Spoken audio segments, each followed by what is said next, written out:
पूरे यूट्यूब पर इस तरह का वीडियो आप लोग पहले कभी नहीं देखे होंगे। इसमें मैं आप लोगों को एक नज़र में कारक के वो शानदार कॉन्सेप्ट बता दूंगा कि इसके बाद आपको कहीं और पढ़ने की कोई आवश्यकता नहीं होगी और जीवन भर के लिए आपको याद भी हो जाएगा। तो चलिए स्टार्ट करते हैं बिना देर किए हुए। कारक को प्रसर्ग के नाम से भी जाना जाता है।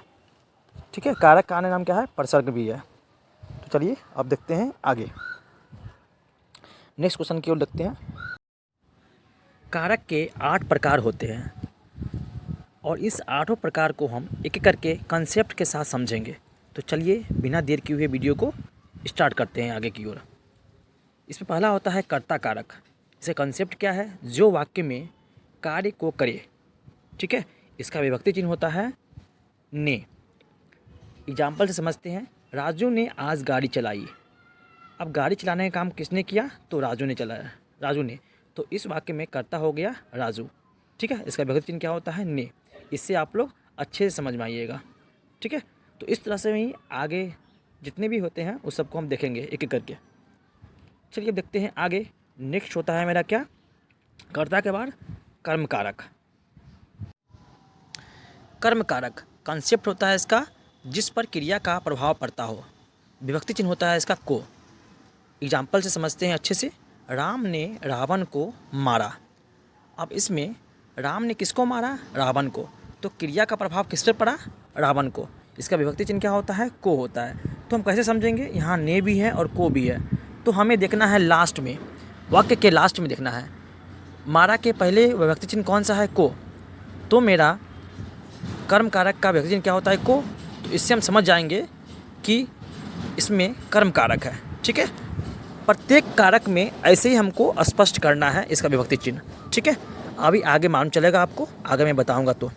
ठीक है, तो इससे स्पष्ट हो जाएगा कि इसमें कर्म कारक है। चलिए अब देखते हैं आगे। मेरा तीसरा कौन है? कर्ता पहला हो गया, फिर कर्म कारक। अब देखते हैं हम लोग कर्ण कारक। कर्ण कारक क्या होता है? कर्ण कारक इसका कंसेप्ट होता है जिससे साधन का बोध हो। साधन मतलब क्या? जिससे साधन या वस्तु का बोध हो।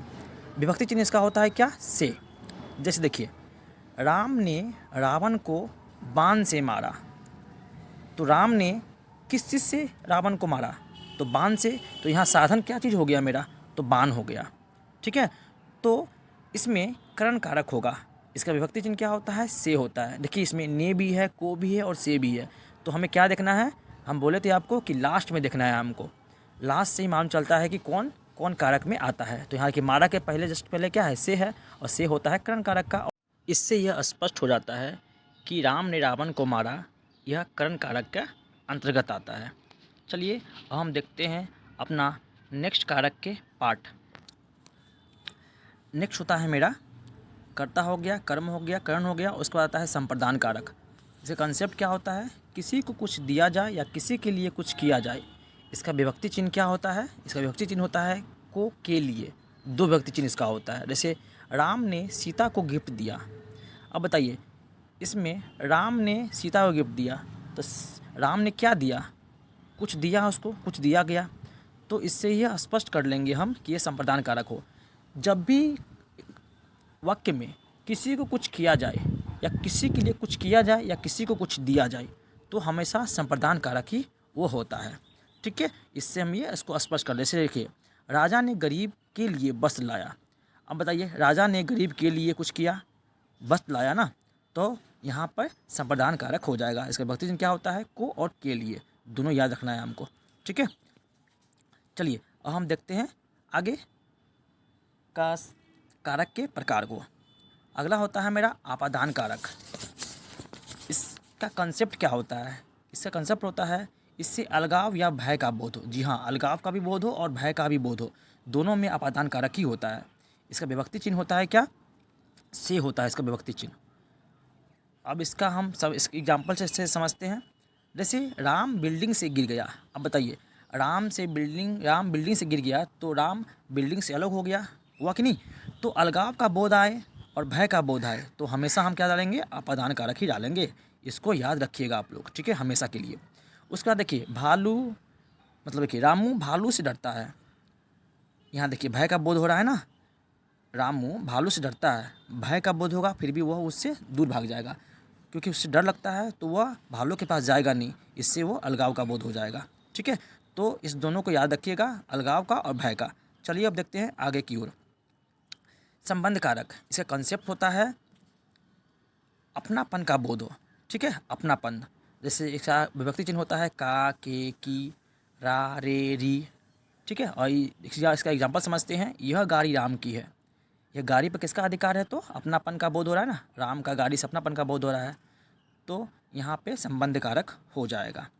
ठीक है, अब आगे देखते हैं इसका सेकेंड एग्जाम्पल, यह तुम्हारी पुस्तक है। यह पुस्तक किसका है, तुम्हारा। देखिए यहाँ पर री आ गया, तो का, के, की, रारे, री या नाने, नी, किस कोई भी आए तो होता है मेरा संबंध कारक। ठीक है, ये याद रखिएगा आप लोग। चलिए अब हम देखते हैं अपना कारक का अगला प्रकार। ठीक है, ये समझ में आया आपको ना अच्छे से? अगर समझ नहीं आया तो आप सबको एक बार देख लीजिएगा, क्योंकि बहुत इंपॉर्टेंट है। ठीक है, आप देखते हैं हम आगे, सातवां मेरा अधिकरण कारक। कंसेप्ट इसका होता है आधार का बोध हो। जी हाँ, आधार का बोध हो। इसका विभक्ति चिन्ह होता है में और पर। में पर का मतलब क्या, भीतर में हो, अंदर में हो, ऊपर में हो, बीच में हो। ठीक है, इस एग्जाम्पल समझते हैं।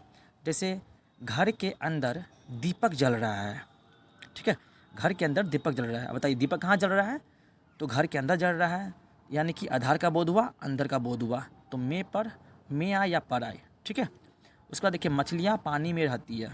मछलियाँ कहाँ आती है, पानी में रहती है। तो यहाँ क्या भीतर हो गया, तो कोई भी आए, भीतर आए, अंदर आए, ऊपर या बीच में आए, तो मेरा वो अधिकरण कारक होता है। ठीक है, आधार का बोध होता है, मतलब कहीं पर है, कहाँ पर स्थान है उसका।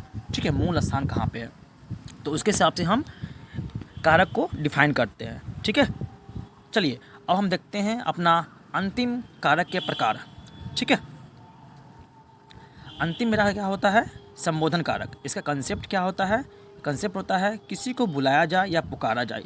इसका विभक्ति चिन्ह क्या होता है, हे, अरे, अजी। एग्जाम्पल समझते हैं, अरे राम तुम कहाँ क्या कर रहे हो, अरे राम तुम क्या कर रहे हो। ठीक है, संबोधन कारक पहचानने का सबसे आसान तरीका है, किसी को कुछ को बुलाया जाए या पुकारा जाए, या तो उसके वाक्य के बीच में विस्मयादि बोधक का साइन आए। जैसे है ना, अरे के बाद विस्मयादि बोधक का साइन है, तो इससे भी हम उस कारक को यानी संबंध कारक को पहचान लेंगे कि यह संबंध कारक के अंतर्गत आता है। चलिए आप देखते हैं, आप लोगों को अगर वीडियो अच्छा लगा हो, बहुत अच्छा लगा हो, तो प्लीज़ मेरे चैनल को सब्सक्राइब कर लीजिएगा। ठीक है, और बेल आइकन को दबा दीजिएगा, क्योंकि मैं आप लोगों के लिए ऐसे ही शानदार वीडियो लेके आता रहूँगा, और एक वीडियो में एक कंसेप्ट आपका क्लियर करवाता रहूँगा। ठीक है, तो आप लोगों को वीडियो अच्छा लगा हो तो प्लीज़ मेरे चैनल को सब्सक्राइब कर लीजिए। ठीक है, जय हिंद, जय भारत, थैंक यू।